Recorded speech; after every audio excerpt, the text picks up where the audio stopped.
ঘৰলৈ কেৱল ঘৰলৈ কেৱল মোৰ ঘৰ যাই আছে মোলৈ বাটছে মোলৈ মোৰ ঘৰ যাই আছে মোলৈ বাটছে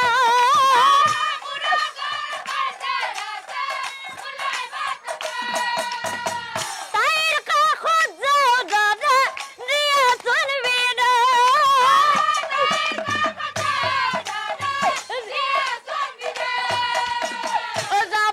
দিয়াচোন যাব দেচোন ঘৰলৈকে মোক ঘৰলৈকে মোক দাদা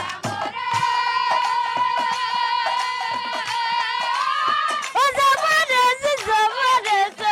ঘৰলৈকে মোক ঘৰলৈকে মোক কি কলি তোক এৰি দিব লাগে যা আজিৰ কাৰণে তোক এৰি দিলো যা হি বুলি ভীমখেনে যাবলৈ দিলা হেন কালে শ্ৰীকৃষ্ণ কি তুমি কাক যাব দিছানে না এই মহাপাপী চিত্ৰবানক তোমাৰ জানো মনত নাই দাদা পাণ্ডৱসকলে যেতিয়া বনবাস খাটি আহি দুৰ্যোধনৰ পৰা ৰাজ্য ধন ঘূৰাই বিচাৰিছিল তেতিয়া জানো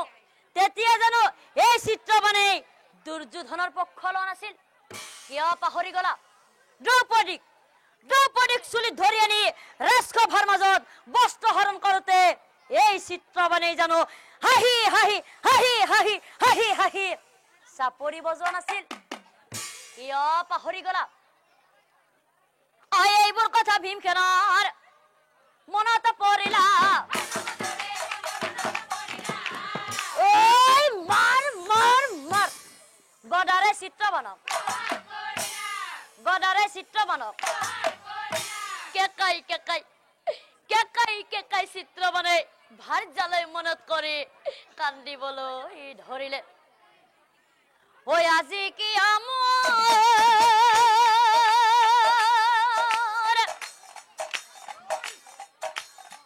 ভাৰ্যালৈ মান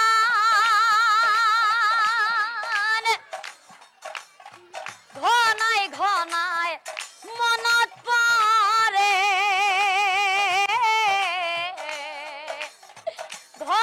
ঘনাই মনত পৰে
নাথাকো জিয়া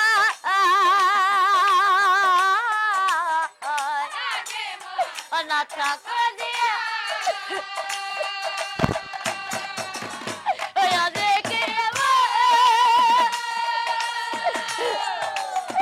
ভাৰ্যালৈ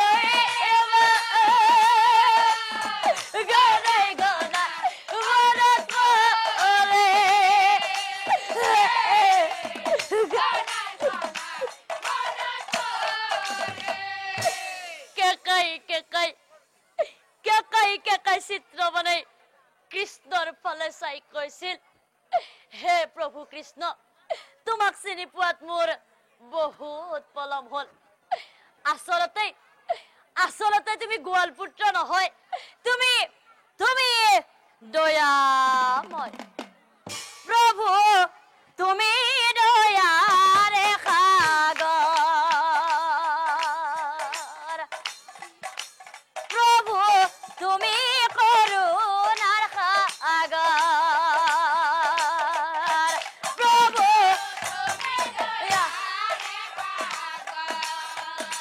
প্রভু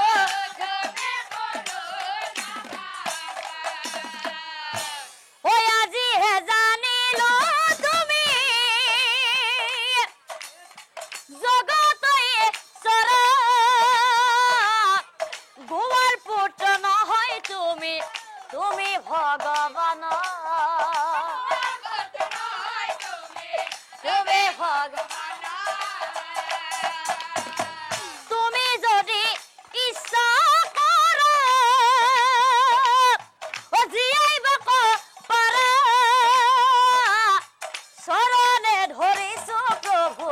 মোক ৰক্ষা কৰা মোক ৰক্ষা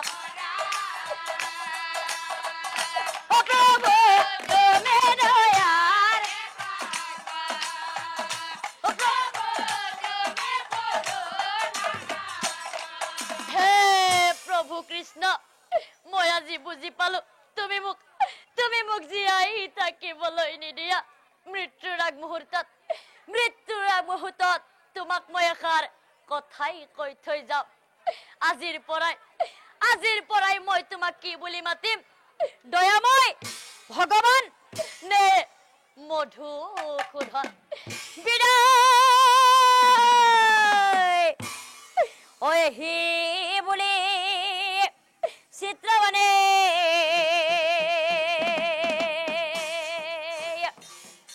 ও জীৱনতে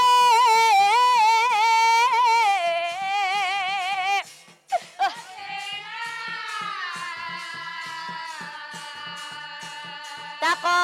দেখি ভীমসেনৰ ও মহচিন্তা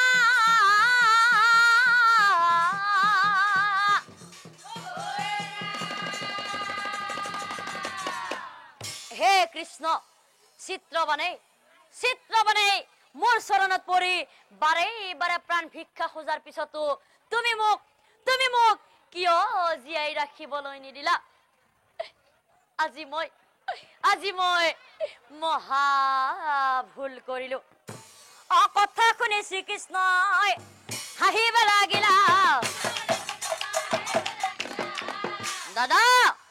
ভীমখেনক চাই পাছে এই সন্ধিয়া শিবিৰত দুয়ো লোক হব কথা তোমাৰ আগত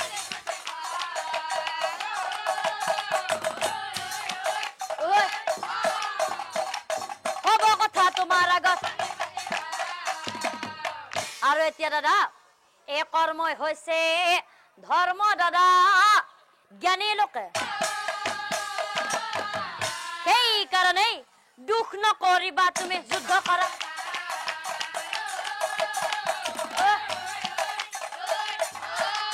দুখ নকৰিবা তুমি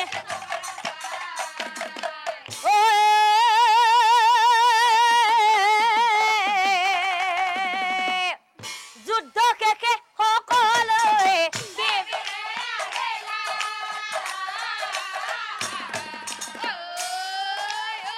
কৃষ্ণক চাই ভীমসেনে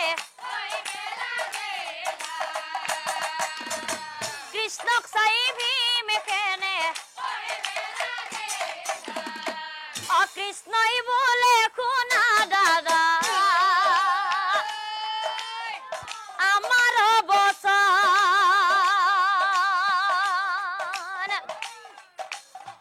কি কারণে চিত্রবনক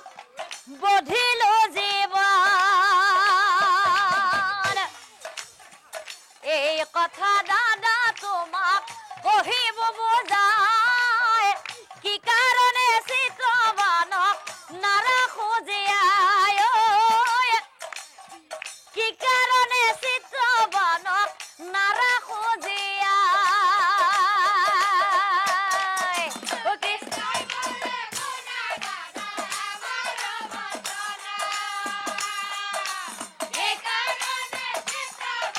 আবন এ ও কহে বুঝা ও কি ও না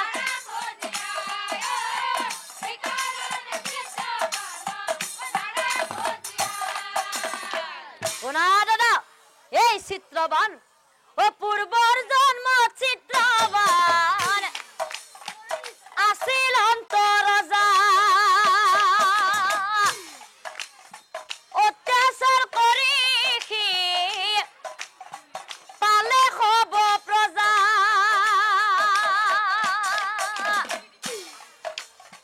যজ্ঞস্থলী পূজাস্থলী করে লন্দ ভন্দ অত্যাচারী ধর্মী আসিল কেহি জনয়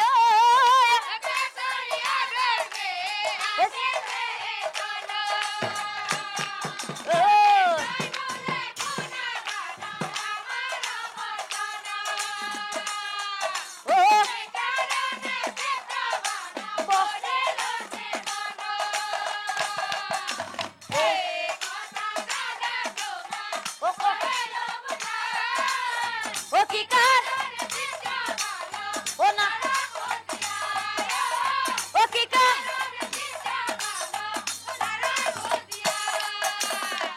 ও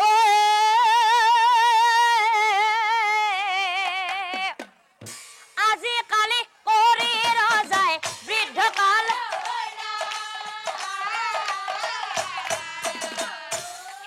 আৰু সেই বৃদ্ধকালত বৃদ্ধকালে সেই ৰজাই ৰাম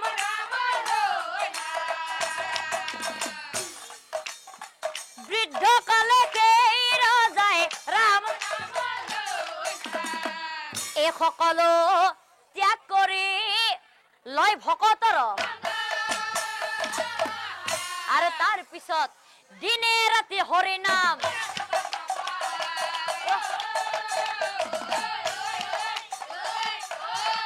দিনে ৰাতি হৰি নাম অকালক্ৰমে সেই ৰজাৰ মৃত্যুকাল হইলা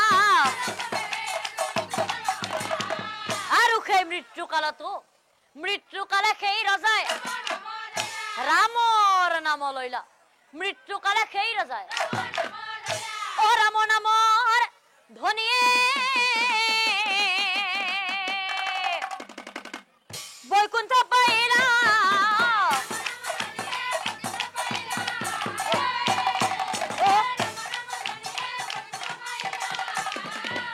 বিষ্ণু দূতে আহি তাৰ প্ৰাণ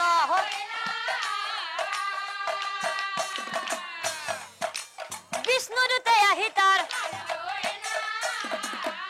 আৰু সেইদিনাখনেই মই সেই ৰজাক চাই কৈছিলো শুন ৰাজন যৌৱন কালত দেহাৰ গৰমত প্ৰজাৰ ওপৰত তই নানানটা অত্যাচাৰ কৰিছিলি সেই দুখে অহা জন্মত গোবৰৰ পোক হৈ তই জনম লভিবি আৰু তাৰ পিছত সেই ৰজাই মোৰ চৰণত পৰি বাৰে কাকুতি কৰিছিল তাক হেনো পুনৰ মানৱ জীৱন লাগে আৰু সেইদিনাখনেই মই সেই ৰজাক চাই কৈছিলো যা অহা জন্মত ধৃতৰাষ্ট্ৰৰ 100 পুত্ৰৰ ভিতৰতে এজন হৈ তই জনম লভিবি কিন্তু মনত ৰাখিবি যিদিনাই সত্য ধৰ্মৰ কথা তই পাহৰি যাবি সেইদিনাই তোৰ মৰণ হ'ব নিশ্চয় জানিবি এতিয়া বুজিলা নে দাদা কিয় চিত্ৰবানে মোৰ চৰণত পৰি বাৰে কাকুতি কৰাৰ পিছতো মই কিয় জীয়াই নাৰাখিলো হে পৰম শ্ৰদ্ধাৰ নাম ধৰ্মী ৰাইজ আমাৰ সমাজতো এনেকুৱা কিছুমান দানৱ আছে যিয়ে সত্য ধৰ্মৰ কথা একোৱেই নামানে আৰু তেনেকুৱা দানৱে কম দিনৰ ভিতৰতে যমৰ ঘৰলৈ গতি কৰে আৰু তেনেকুৱা দানৱে কম দিনৰ ভিতৰতে যমৰ ঘৰলৈ গতি কৰে আৰু তেনেকুৱা দানৱে কম দিনৰ ভিতৰতে যমৰ ঘৰলৈ গতি কৰে হৰি তোমাৰ চৰণত লৈলো শৰণত তোমাৰ চৰণত লৈলো শৰণ হৰে তোমাৰ চৰণ